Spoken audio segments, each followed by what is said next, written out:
Ben, quoi question nous, quoi question échec? Manuel Café Cartnes peut voir 1 minute, moi je suis Yats. Je suis minut échec. Fait que je pense que c'est pas tout le monde qui a compris. Mais c'est pas grave, hein, c'est. Ouais. C'est. Bonjour tout le monde, je suis Manuel Porc-Épic Cartnes. Kakwa, c'est ça que ça veut dire. Kakwa, ça veut dire Kak, ça veut dire la famille du Porc-Épic. Mon petit Porc-Épic, d'ailleurs, il est retourné dans la voiture. Là, tantôt, il est avec moi, Malik, un jeune garçon de 14 ans bientôt, qui est l'avenir de la famille. Puis il y en a un autre qui, lui, est dans le bois avec sa mère, puis avec sa grand-mère. Ils sont à la pêche, actuellement. Je suis tout plein de choses dans la vie, mais je suis surtout exaspéré parfois de ce que je vois et de ce que j'entends. Oui, bien sûr, je sais c'est quoi les micros. Quand j'entends des histoires comme vous avez entendu, j'ai partagé, je suis allé rencontrer les gens aussi là, à Trois-Rivières, que je reconnais, ceux qui étaient là. Et moi, ça me frappait beaucoup dans le sens que pour les Autochtones, quand on parle, ça a un impact. Vous savez actuellement tout ce qui se passe avec les histoires de la foresterie, la loi 97, la loi 69, ça nous impacte énormément, la loi C5, ça nous impacte d'un bout à l'autre du pays. Bref, on est dans la merde. On est dans la merde dans le sens que tout le monde, tu sais, nous autres, on n'est pas juste des chialeux. Première des choses, on n'est pas des Mohawks. OK? La loi, en 1990, ça, tout le monde, tous les Autochtones étaient devenus des Mohawks. Nous, c'est la famille des Inuits, okay? La Côte-Nord, la Basse-Côte. Nous, on est à l'extrême on est plus à l'ouest, là, disons, des familles. Et la communauté chez nous est constituée de 6 nations qui ont fait en sorte qu'on a créé une réserve en 1856. Imaginez, là, 1856, la loi sur les Indiens, 76. Et à travers tout ça, on était nomades. Fait que chez nous, c'était pas mal partout. Chez nous, c'était le territoire qui était... on a besoin d'aller chercher de l'écorce, mais on descend à Wapitichouao. Wapitichouao, ça s'appelle Québec. Québec, en passant, savez-vous qu'est-ce qui est arrivé? Québec, c'est quelqu'un qui a dit... On a vu les bateaux arriver, à un moment donné, j'imagine, on a dit, Québec, Capac, OK? K-A-P-A-K. Capac, dans le sens descend. Alors, la personne a compris, c'est Québec. Bon, fait que j'imagine qu'il y avait quelqu'un sur le bateau qui a transcrit qu'est-ce que c'était, puis là, c'est demeuré Québec.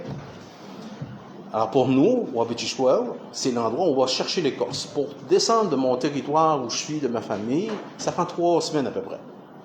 Alors, ce matin, je suis parti à 6h15, puis je suis arrivé, il était environ 11h, en camion. Si j'aurais voulu venir faire un tour ici, ça m'aurait pris probablement 6 semaines, tout dépendant des eaux navigables. Là, des requins blancs, dans le temps, il n'y en avait pas. Fait que bref, on avait toute cette dynamique-là de partir en groupe, parce qu'il fallait partir en groupe. Donc, canot d'écorce, c'était ce qu'on avait de moyens à utiliser. Je vais vous faire l'histoire un petit peu de tout ça, essayer de parler plus rapidement aussi, parce que j'ai beaucoup de choses à dire. Ce qui a fait en sorte, c'est qu'à un moment donné, j'ai quitté mon emploi. Mon emploi, c'était conseiller au développement stratégique pour la Société de développement économique Innu à Meshtouyatsi. C'est long. En fait, je suis un enseignant en formation professionnelle. J'ai enseigné la cuisine. Bon, peut-être vous m'avez vu, j'avais les cheveux plus noirs, peut-être 50 livres de moins. À la télé, pendant quelques années, j'ai fait une émission qui s'appelait Pachamama, Cuisine des Premières Nations. C'est 2009-2011. Puis, à travers tout ça, j'ai toujours travaillé sur le principe de la valorisation de la culture des Premières Nations. Dans le sens que, ensemble, autant les Québécois que les Autochtones, on a toujours utilisé la ressource qui était là. Bon, à un moment donné, il y a un bateau qui est débarqué. Ça a été nos premiers touristes, d'ailleurs. Moi, je revendique souvent le fait que on avait déjà quand même du commerce qui se faisait. Donc, le niveau touristique, on a accueilli les premiers Européens. Fait que, bref, dans l'histoire, j'imagine que quelque part, on pourrait peut-être revendiquer cette partie-là, mais la balance, on verra. Et on s'est quand même bien adapté aussi en même temps, malgré le fait qu'il y a eu des situations pas nécessairement faciles. Mais hormis le fait de tout ça, il y a eu du travail pour nous aussi à travers ça. Donc, le Saguenay-Lac-Saint-Jean, le Lac-Saint-Jean est né par justement cette relation-là, puis une exploration qu'on voulait faire. Puis à l'époque, ben, il s'est créé la communauté chez nous. Bon, je suis en train de m'égarer un petit peu là-dessus, mais tout ça pour dire que Mashawiyat, ça a toujours été un peu dans ma tête à moi, parce que je suis aussi un chercheur indépendant. Et à travers tout ça, ça a toujours été un laboratoire, Mashawiyat. Vous savez, on est une communauté qui est très proche, un peu comme Wendake l'a vécu aussi en même temps, même ici avec les Mohawks, là, bon, peut-être plus difficilement, mais il y a eu toujours un aspect de laboratoire avec les Autochtones qui était de proximité. Donc, on essayait de se comprendre, d'essayer d'élaborer, puis de prendre en force, de développer une technologie, puis c'était ça. Au sens de la loi, je suis un enfant à vie. Parce que la loi sur les Indiens, c'est ni plus ni moins une restriction sur le cadre normal qu'on aurait. Donc, vous savez que quand on parle à des Autochtones, ben, il faut toujours parler au ministre des Affaires indiennes, qui est le papa, là maintenant c'est une dame, et maman provinciale qui, elle, à ce moment-là, cette personne-là, s'assure de faire les choses un petit peu dans la maison. Mais on reste des enfants. Donc, si, selon la loi, dans ma réserve, je suis un Autochtone. Alors, de la réserve, ben, t'es comme toutes les autres. OK. Bon, disons que l'idée dans tout ça, c'est pas de s'affranchir de ce qu'on était, puis de ce qu'on voudrait être, mais demain matin, c'est de voir de quelle manière on pourrait travailler ensemble. Fait que ce qui est arrivé au cours des dernières semaines, mois et années, ben, il est arrivé tout plein de choses dans ma communauté. Vous avez vu, là, entre autres, là, moi, j'ai fait une contestation vidéo qui a, je pense qu'il y a 35 000 vues, là, un petit clip là, d'à peu près 1 minute 30 là, qui dit que, ben, regarde, on pourrait travailler ensemble, on pourrait développer ensemble, puis qu'est-ce qu'on pourrait pas faire. Puis ça, j'ai fait une campagne électorale récemment. Le 1er août, c'est la date d'élection. La mise en candidature le 11 juillet. Comptez les jours. C'est pendant la période des vacances de tous les employés de la communauté. Mashawiyat, le plus gros employeur, 500 employés. La communauté, c'est 2000 résidents. Il y a des jeunes à travers ça. Donc, il y a eu 1227 personnes qui sont venues voter. OK, puis on a reçu un petit peu par la poste, là, puis bref, c'était pas très, très efficace. Là. Imaginez, là, vous avez 13 jours pour retourner votre bulletin, si vous l'avez à votre bonne adresse, si vous l'avez reçu, pendant vous déménagez. Puis, en tout cas, tout ça pour dire qu'à l'autre bout, il y a eu des élections. Bon, j'ai terminé 2e sur 4. On était 4 candidats quand même, et à travers tout ça, ce qui est arrivé, c'est que nécessairement, on voyait ni plus ni moins des problématiques en lien avec l'aspect du développement du territoire. Tout le monde en parlait. Bon, le conseiller qui a été élu comme chef, lui, ben, il reprend la même routine qu'il avait déjà depuis 12 ans, parce que ça faisait 12 ans qu'il était là, fait qu'il reprend les mêmes affaires. On va s'entendre avec Hydro-Québec. Comme vous avez vu, là, vous avez peut-être entendu, là, il y avait une entente là, sur 9 milliards, entre autres, là, le projet chez nous, là, à Mashawiyat. 600 éoliennes entre Wamantashi et Mashawiyat. Ça fait environ 234 km en ligne droite, mettons. Et pourquoi on ferait ça par chez nous? C'est parce qu'il y a 2 belles lignes, la ligne 11 et 12, qui s'en va directement ici, bout de l'île, à Montréal. Donc, cette électricité-là, cette volonté-là de vouloir amener chez nous, de créer enfin, et là, je vais reprendre le terme exact de ce que Hydro-Québec a dit, une stratégie de réconciliation économique des renforcements des relations avec les Premières Nations et Inuits. Donc, cet aspect-là, je trouve ça un petit peu absurde, dans un sens que c'est pas la job d'Hydro-Québec de faire une réconciliation. Ça serait probablement le gouvernement du Québec.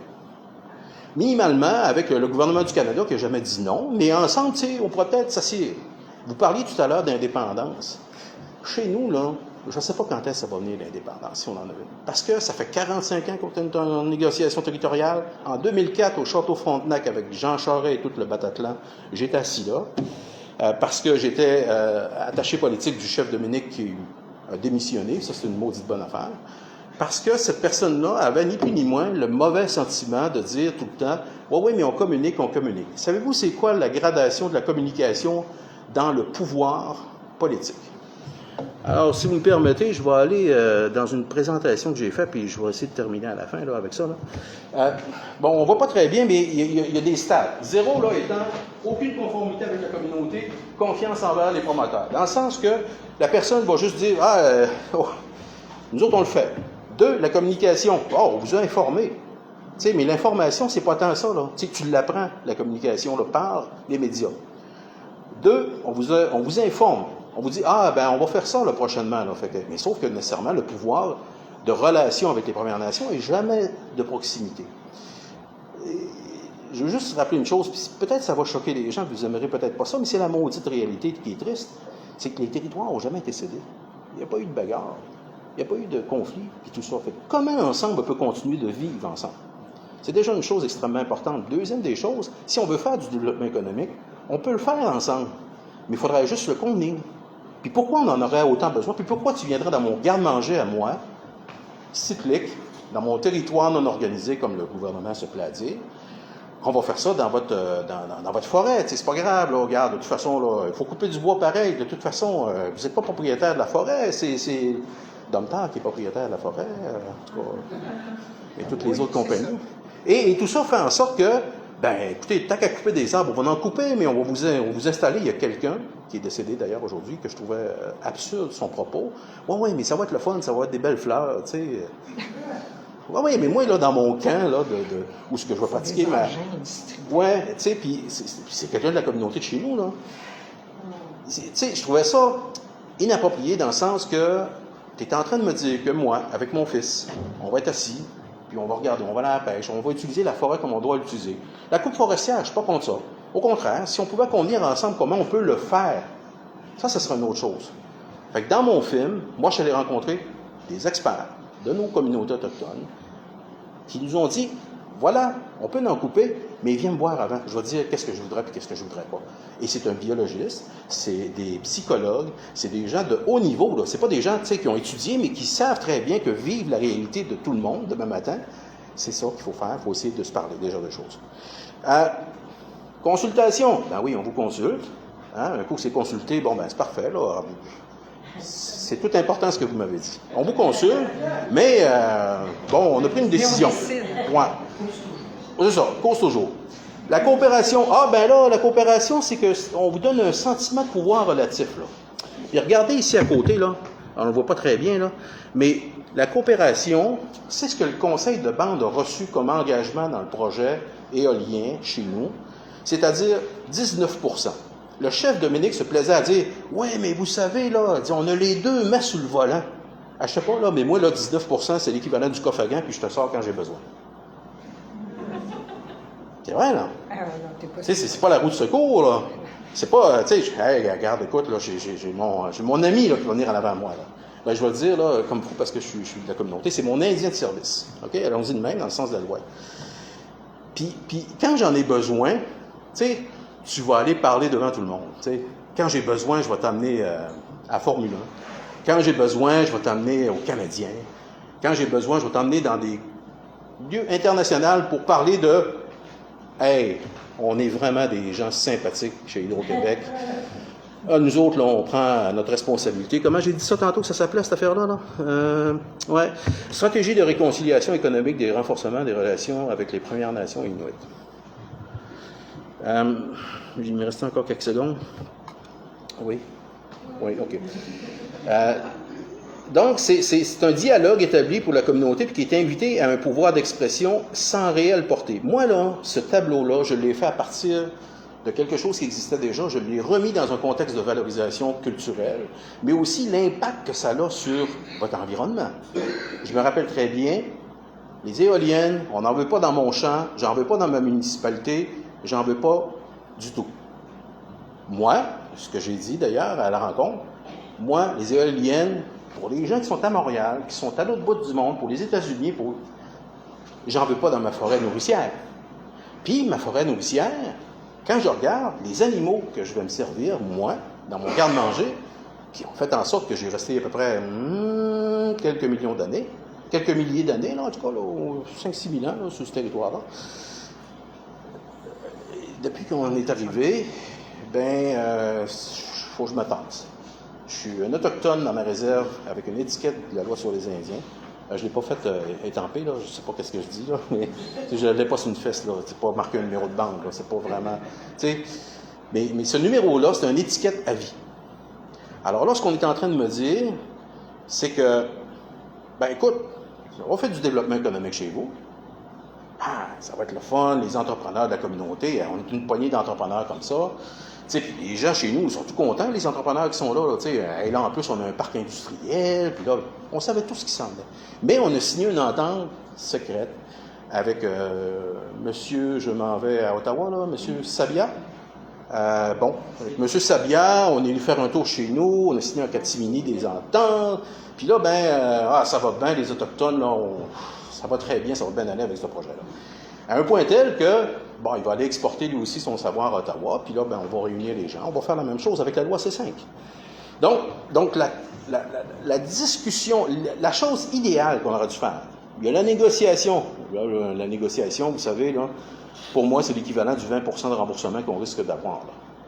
Je veux dire, les communautés autochtones, il ne faut pas se cacher une chose, c'est que, dans le fond, on ne vous demandera pas à tout le monde, demain matin, de toujours payer. Mais les gens, ils ont cette notion-là quand ils regardent les Autochtones. Hey! Tu vis grâce à moi. OK, ouais. Prenez pas ça mal, OK, donc je vais dire. Ouais, mais en même temps, je veux dire, si on partage le territoire, puis tu m'as mis dans une réserve, puis tu utilises les ressources, peux-tu convenir que c'est un peu comme un genre de petit loyer que tu me payes en attendant? Puis si tu viens prendre tout ça, ça ne me dérange pas là, qu'on le fasse ensemble, qu'on le développe ensemble. Mais je ne vois pas le retour bon. Là. Puis là, la ministre des Affaires autochtones, ministre du Service autochtone Canada, qui est une autochtone d'ailleurs, Mandy Gould-Masty, qui est une super gentille madame incroyable, qui, elle, est dans un lien de la Convention de la baie James. Pour elle, elle a le mandat de dire aux Autochtones, calmez-vous, il va falloir faire des choix. Il va falloir que vous acceptiez qu'on coupe. Et si on coupe, tu n'auras pas le choix d'accepter ce qu'on t'envoie. Fait que si l'enveloppe brune, qui contient le 19%, avec une retombée financière à un moment donné, là, on va donner des grenailles en tout ça, regarde, tu n'auras pas le choix, tu vas prendre le chèque. Excusez-moi, là, je ne vais pas être méchant, là, surtout aux gens sur le web. Tu n'es pas con, là. Tu te dis, regarde, écoute, comment on va faire pour vivre? C'est plus vrai que moi, je vais vivre encore ma vie comme je pouvais la vivre avant. C'est plus vrai que mon père, ce qu'il me dit quand il est décédé au mois de février, qui me dit, fais attention au territoire. Le territoire, là, pour nous, là, c'est pas un titre de propriété, c'est un lieu d'utilisation, c'est un lieu, c'est un espace. Comme pour vous tous ici. Vous aimez ça, les arbres verts? Vous aimez ça, votre pelouse, votre environnement? Je pense que vous trouvez ça important. Mais si demain matin, on débarquait chez vous et on installait des éoliennes un peu partout, pourquoi moi je t'installe ça chez nous? C'est la réaction que moi j'ai eue. Et dans mon film, ce que je parle, là, j'avais un beau texte tout écrit, là. Dans mon film, tu sais, nécessairement, là, c'est la transition énergétique, là, pour moi, là, ça serait qu'on aurait dû, là, des centaines d'années, penser à tout l'impact, puis là, nécessairement, on dépense, puis on rejette, puis on recycle, tout en pensant que le recyclage était quelque chose d'extrêmement bon, là. Moi, quand j'écoute les émissions, puis qu'on trouve nos couches, puis nos sacs, nos vêtements à l'autre bout du monde, dans un autre pays qui est en train de polluer, je sais pas, là, ça me fait mal. Pourquoi on n'est pas capable, nous autres, de recycler nos affaires ici? Pourquoi qu'on n'est pas capable de réutiliser nos canettes d'aluminium vert en passant, là, en tout cas, c'est pas vert qu'est-ce qu'ils font en Australie, là, mais vous comprenez que, tu sais, qu'à un moment donné, l'exaspération, là, on l'a, nous. Tous les jours, probablement comme vous autres, mais on est dans un autre mode de vie. Nous, on est en mode survie. Demain, dans les prochains jours, moi, ma langue, je l'ai perdue. Mon père, en 1950, quand il a commencé à travailler pour les ingénieurs du gouvernement du Québec, il a été embauché à Machtéouiats. Viens-t'en, Raymond, on t'amène dans le Grand Nord. Ça te tente-tu d'y aller? Tu vas faire du canot, tu vas guider, tu vas nous aider. Parfait. On va faire quoi là-bas? Tu vas voir, Fort Chimo, je ne sais pas si vous connaissez Coudjouac. Il a fait chaud pas mal, Coudjouac, cette année, là, d'ailleurs. Il y a un réchauffement climatique, je ne sais pas pourquoi. Là. Et tu vas débarquer là, puis on va t'emmener partout dans les grandes rivières. Puis tu vas nous aider. Tu vas nous aider à partager le bagage, à faire des choses. OK. 1950, il a travaillé pendant presque 9 ans. 50 à 60. Qu'est-ce qui s'est passé dans les années 50 à 60? Les barrages. Ouais. Mon père, il ne savait pas, mais il a posé la question, monsieur, il dit, qu'est-ce qu'on fait ici? On va aller mesurer le taux d'ennoiement. Ça, le taux d'ennoiement, là, c'est parce qu'il va y avoir un barrage ici un jour. Non, mon père, regardez, il va y avoir un barrage. Ah oui, comme les castors, mais tu sais, c'est nous autres qui va le faire. Ça va faire de l'électricité, puis ça va nous amener ça. Ah, OK. Et là, quand il a fait tout son travail là-dessus, le film, moi, j'ai eu la chance d'avoir une de mes oncles qui a filmé en 1967, je suis né en 68. Et là, dans ce film-là, on voit le village, chez nous, Machtouyats, Pointe-Bleue dans le temps, qui est en train de changer. Là, le boulanger arrivait, la liqueur arrivait, il n'y avait pas de bière chez nous, là. Là, tu avais du lac qui venait nettoyer ton linge, et dans ce fond, quelqu'un venait chercher. Fait que là, tu voyais tous les camions de livraison. Tu avais la Hudson Bay, qui était la compagnie là, que vous connaissez tous, là. Bon, puis que nécessairement, là, maintenant, là, t'as peu, là, c'est fini, là, de faire tes canaux. Là. On va en faire, nous autres, puis on va te les vendre. Fait que, bref, dans l'histoire, c'était ça. Et là, le système économique s'est installé comme il faut, puis là, nécessairement, on a été quand même une communauté qui a été chanceuse, mais en même temps qui voyait disparaître un peu tout ce qui se passait. À cette époque-là, dans le film, d'ailleurs, et je vais essayer de conclure assez rapidement, à cette époque-là, dans le film, d'ailleurs, il y a des prises de vue où on voit des gens en canot qui rentrent. Pas mal. Quasiment une quinzaine de personnes différentes. C'est qu'on va se promener sur le bord du lac. Parce que la Wenatchee, grâce à M. Beamer, ça a fait installer une grosse hôtel. Puis là, les riches américains venaient pêcher chez nous. Puis là, ça a fait en sorte que le chemin de fer est venu à un moment donné jusqu'à chez nous. Puis après ça, le chemin de fer a continué jusqu'à Chibougamau. Puis bref, bon. Et là, tout ça fait en sorte que l'exploration, c'est qu'on a tassé le monde chez nous. Puis on a dit, on va s'en occuper nous autres, on va le faire. Je vais essayer de conclure sur quelque chose de positif. Moi, ce que je trouve de positif dans tout ça, c'est qu'enfin, les Autochtones se posent la question, donne-moi la date que tu auras pu envie de défendre ta forêt. Donne-moi la date. Quand est-ce que tu vas dire, voilà, j'abdique. Donne-moi la date. Quand est-ce que tu voudras faire quelque chose pour la sauvegarder. Moi, quand je parle, c'est pas quelque chose qui est le fun pour les gens chez nous. Je suis allé à la radio, je suis allé à la télé, je suis allé vous rencontrer, je suis venu ici aujourd'hui. Puis tout ça pour dire, c'est que dans le fond, il y a un discours. Puis ce discours-là, ça me ramène toujours à la phrase du chef, qui est en lien avec une discussion. J'aurais bien aimé, parce que je pense qu'on n'a pas le son là, assez fort pour... on ne peut pas mettre du son ici à part... le petit haut-parleur, on n'a pas quelque chose pour brancher, hein? Non. Bon, j'aurais aimé ça vous présenter ce petit bout-là. Et cette femme-là, qui se présente, a dit la même chose que moi j'ai eu la journée d'avant, que je suis allé parce que j'allais me faire opérer, puis je ne pouvais pas assister à cette rencontre-là. Le 19 février dernier, 2025, vous pourrez l'écouter sur YouTube. Il y a la réunion du conseil de bande chez nous à Machtouyats. Et à 1h20 ou 1h17, je pense, cette dame-là dit, ni plus ni moins, Je ne sais pas si le son passe par ici. OK. Des fois, les sous-titres, des fois, ils ne peuvent pas des sous-titres. Non, on ne doit pas l'entendre. Oui, vous l'entendez? OK. Juste pour dire, dans le fond...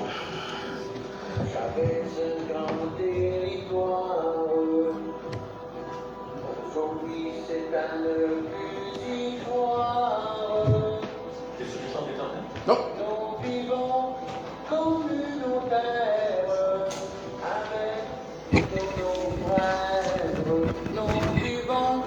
Communautaire pour ne pas tous en faire. De ces montagnes éventrées par des plaisirs argentés, encore pour mieux exploiter. De tous ces terres inondées par des projets démesurés. Aïe, aïe, aïe. De ces pionniers destructeurs qui sont partis loin d'ici, par la porte de sortie. ces fonctionnaires missionnaires qui me disent tout quoi faire, encore pour mieux exploiter.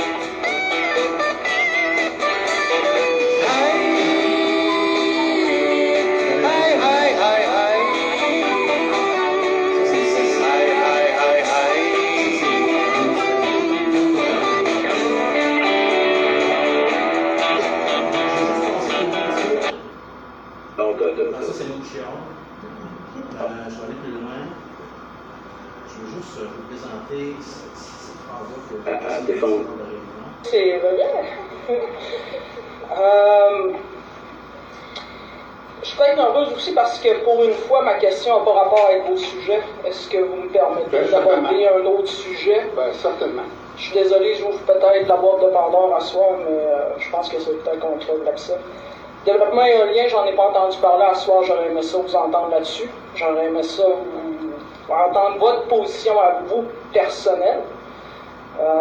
Je pense que ça va nous aider à nous faire une tête. Mais ouais, le développement éolien, j'en aurais tellement long à dire. C'est rare que je me prépare avant une rencontre, mais c'était poussé que je l'ai fait. Je suis passé longtemps du super à préparer ça. Acceptabilité sociale du développement éolien dans la réserve phonique à Chaudière-Chouane puis dans le coin de la branche ouest. C'est le sujet de l'heure. Excusez si je l'aborde ici d'asseoir puis c'était pas à votre horaire. Mais j'ai une réelle préoccupation par rapport à ça. Je pense que si on posait la question, même à soir, là, je suis pas sûr que vous auriez tant d'appui que ça par rapport à ce projet-là. J'aime pas ça être négative, mais là, je suis un peu découragé. Je suis déçu, puis j'ai honte. C'est pas évident. C'est un gros gaspillage d'argent ce qui se passe actuellement. Ça fait 2 jours que vous êtes en porte ouverte avec l'organisation d'Hydro-Québec puis leurs représentants, puis tant qu'à moi, c'est une gaspille d'argent. On a des employés qui sont payés pour être là, puis tant qu'à moi, ça vaut pas la peine, là, parce que ce projet-là, il ne passera pas dans la communauté. On n'en veut pas de ces éoliennes-là chez nous. Le bruit que ça fait, c'est terrible. Puis leur façon d'analyser, moi, je suis allé hier aux portes ouvertes, puis je les ai questionnés là-dessus. Moi, j'ai pas de camp, moi, je vis dans une tente, puis le bruit d'une éolienne, c'est clair que ça va être nuisible pour moi, puis pour ma pratique. Ça, je vous le garantis. Puis j'ai pas l'intention d'avoir un camp non plus, c'est pas comme ça qu'on pratique. On pratiquait historiquement en étant dans des tentes, puis ça, c'est important qu'on continue de le faire. Fait que le bruit d'une éolienne, moi, ce qu'ils m'ont dit, c'est qu'à la limite, ils ont un seuil tolérable, eux autres, qui est déjà établi.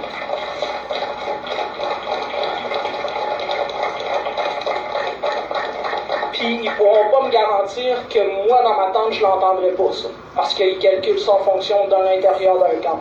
Fait que moi, ça me rejoint pas dans ma pratique, puis je suis convaincu que ça rejoint pas bien du monde ici, dans leur pratique aussi. Moi, je veux avoir la vérité à soi. Je veux savoir c'est quoi l'entente qui a été négociée. Parce que vous me ferez pas croire que ça n'a pas été négocié. Il y a soit une entente de collaboration, soit une entente de répercussion et avantage qui a été déjà commencée à être négociée, peut-être pas signée, mais ça, je suis même pas sûr. Puis quand je vous dis que j'ai honte, c'est aussi parce que j'ai perdu confiance, parce que j'ai pas l'impression qu'on reçoit la vérité. Et voilà, la vérité est dedans.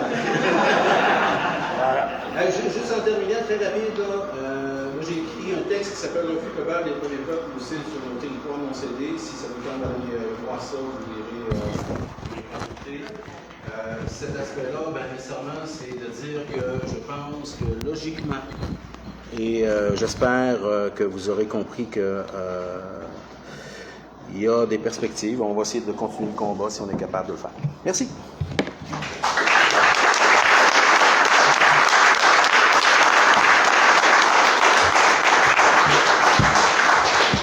Alors, j'invite Robert Laplante à venir se joindre à nous. Robert est sociologue spécialiste de l'économie politique et de l'exploitation forestière, développement régional.